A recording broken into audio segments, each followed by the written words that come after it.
সাত সকালে প্রতাপগড় ঘোষপাড়ায় বঙ্গেশ্বর নদীতে অজ্ঞাত পরিচয় ব্যক্তি মৃতদেহ উদ্ধারে চাঞ্চল্য ছড়িয়ে পড়ে। মঙ্গলবার সকালে এলাকাবাসী দুর্গন্ধ পাওয়ার নদীতে দেখতে পায় অজ্ঞাত পরিচিত ব্যক্তি মৃতদেহ পড়ে আছে। এই খবর ছড়িয়ে পড়তে আশপাশ এলাকার লোকজন সেখানে ভিড় জমায়। ঘটনা সম্পর্কে স্থানীয় এক যুবক বলেন, তারা প্রতিদিন এই এলাকায় গল্প আড্ডা করেন, কিন্তু তাদের চোখে পড়েনি এই মৃতদেহ। সকালে তিনি দেখেছেন একটি মৃতদেহ জলে পড়ে আছে। মৃতদেহে এক প্রকার পচন ধরে গেছে।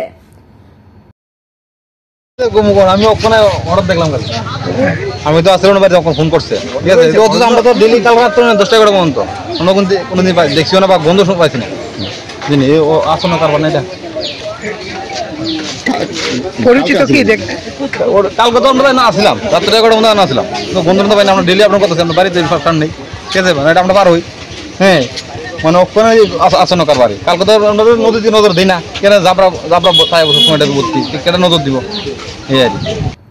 এই বিষয়ে আরেক প্রত্যক্ষদর্শী বলেন, তিনি খবর পেয়েছেন এখানে একটি মৃতদেহ পড়ে আছে। সেই খবর পেয়ে সেখানে ছুটে এসেছেন, কিন্তু মৃতদেহ সেখানে কিভাবে আসলো তার কিছুই তারা বলতে পারছেন না। আমি তো বাড়িতে আইছি সাইকেল তো এবং শুনো যে আমরা ফোন করছি, আমরা আইছি, আমরা কি দেখতে পেলেন? কি দেখতে পেলেন?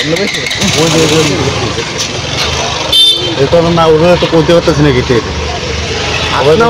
মানুষের মতো